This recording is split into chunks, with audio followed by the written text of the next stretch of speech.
مع الله في لألآت النجوم وحبك الغيوم وضوء القمر نحمد ونصلي على رسوله الكريم اما بعد بسم اللہ الرحمن الرحیم۔ معزز خواتین و حضرات، السلام علیکم ورحمۃ اللہ وبرکاتہ۔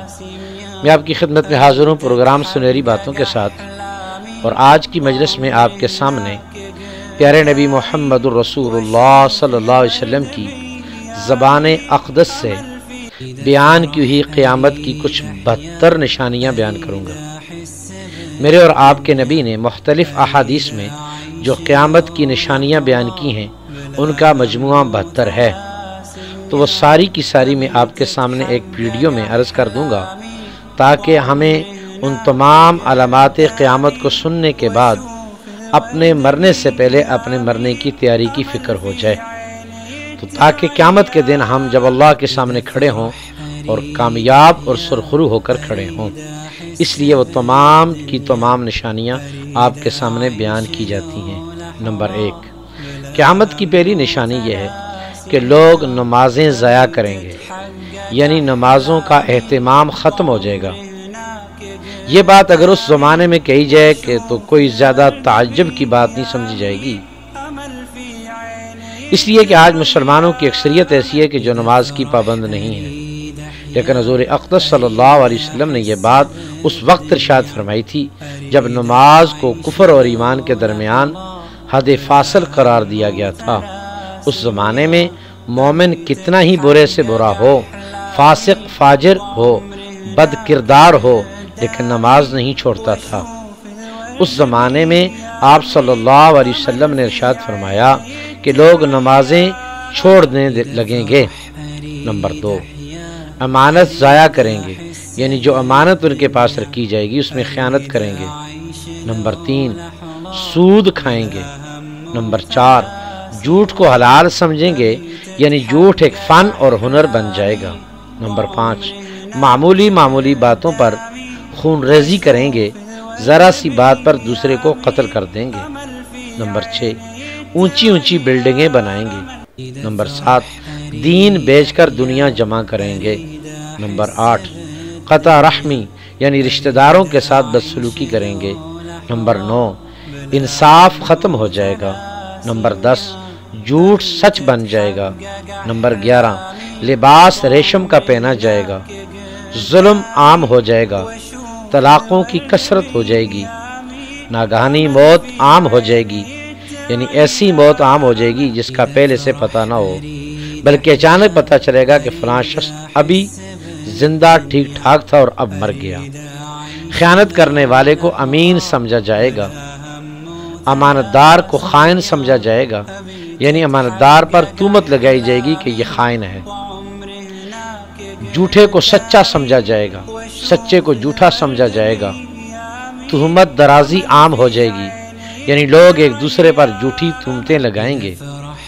بارش کے باوجود گرمی ہوگی، لوگ اولاد کی خواہش کرنے کے بجائے اولاد سے نفرت کریں گے، یعنی جس طرح لوگ اولاد ہونے کی دعائیں کرتے ہیں اس کے بجائے لوگ یہ دعائیں کریں گے اولاد نہ ہو۔ چنانچہ آج دیکھ لیں خاندانی منصبہ بندی ہو رہی ہے اور نعرہ لگ رہا ہے کہ بچے 2 ہی اچھے۔ کمینوں کی ٹھاٹھ ہوگی، یعنی کمینے لوگ بڑے ٹھاٹھ سے عیش و عشرت کی زندگی گزاریں گے۔ شریفوں کا ناک میں دم آ جائے گا، یعنی شریف لوگ شرافت کو لے کر بیٹھیں گے اور دنیا سے کٹ جائیں گے۔ امیر اور وزیر جھوٹ کے عادی بن جائیں گے، یعنی سربراہ حکومت اور ان کے مددگار لوگ وزراء جھوٹ کے عادی بن جائیں گے اور صبح و شام جھوٹ بولیں گے۔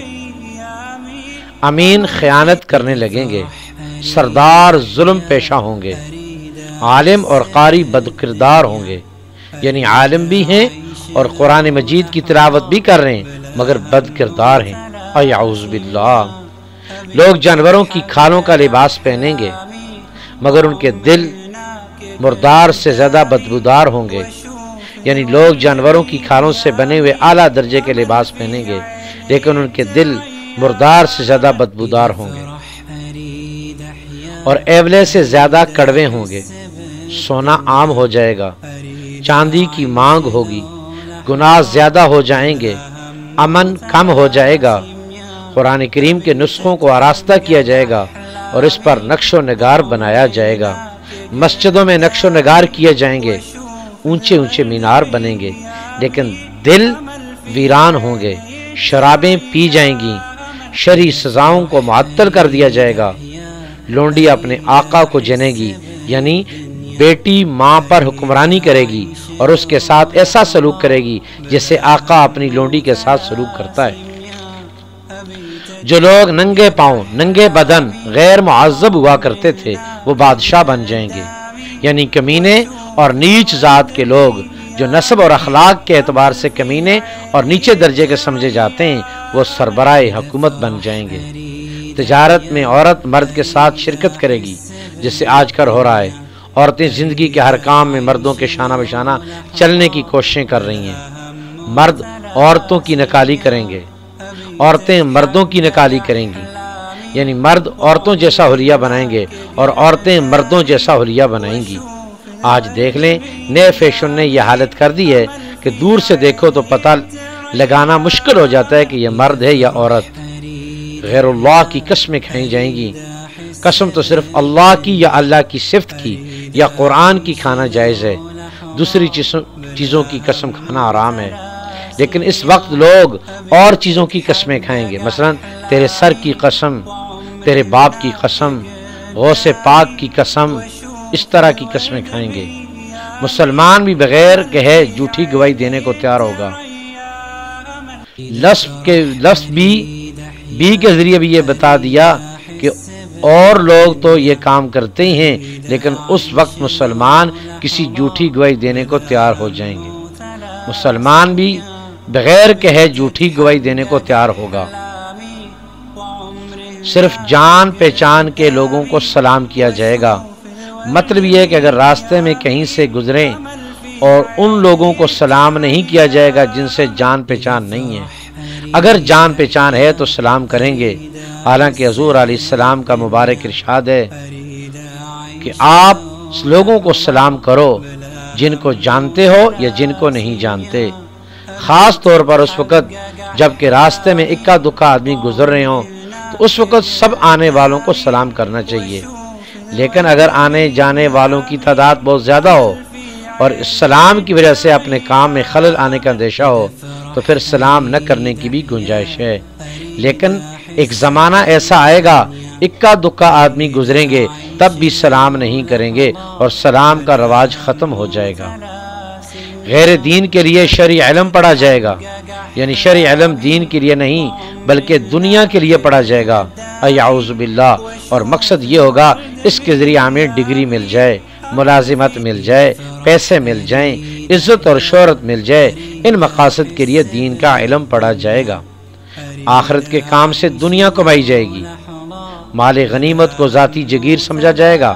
مال غنیمت سے مراد قومی خزانہ ہے، یعنی قومی خزانے کو ذاتی جگیر، ذاتی دولت سمجھ کر معاملہ کریں گے۔ امانت کو لوٹ کا مال سمجھا جائے گا۔ اگر کسی نے امانت رکھوا دی تو سمجھیں گے کہ یہ لوٹ کا مال حاصل ہو گیا ہے۔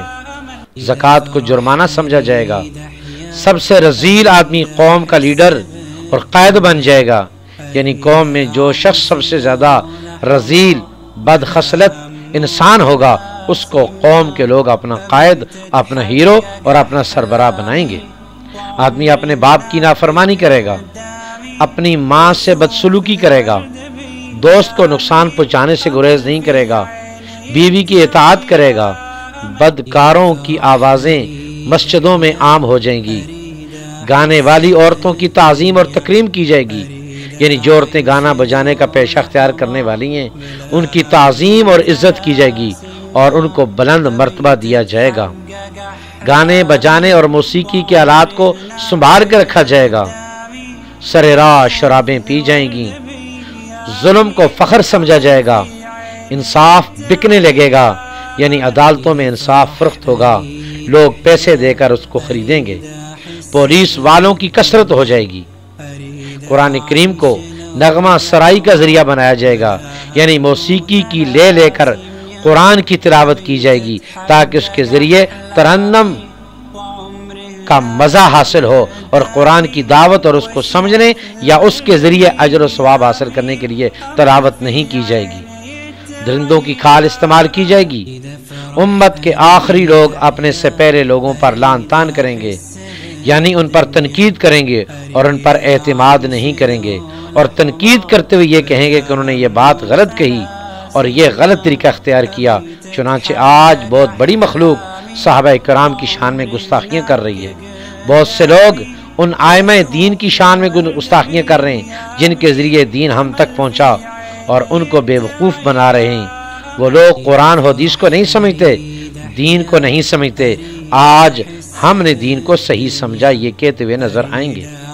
یا تو تم پر سرخ آندھی اللہ کی طرف سے آ جائے گی، یا زلزلے آ جائیں گے، یا لوگوں کی صورتیں بدل جائیں گی، یا آسمان سے پتھر برسیں گے اللہ کی طرف سے، اور کوئی عذاب بھی آ سکتا ہے۔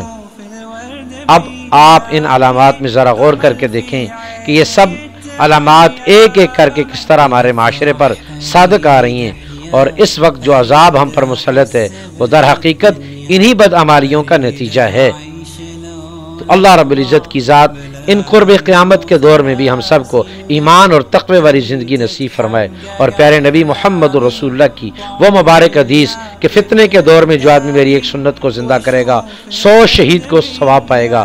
آج فتنے کا دور ہے، ہر وہ سنت کہ جس پہ چلتے ہوئے لوگ ہار محسوس کریں اس کو اپنانے پر اللہ رب العزت کی ذات نے 100 شہیدوں کا ثواب رکھا ہے۔ اللہ تبارک و تعالی ہمیں اپنی زندگی میں اللہ کے حکموں کو پورا کرنے کی اور پیارے نبی محمد الرسول اللہ صلی اللہ علیہ وسلم کی نورانی سنتوں کو اپنا کر زندگی گزارنے کی توفیق نصیب فرمائے۔ السلام علیکم ورحمۃ اللہ وبرکاتہ۔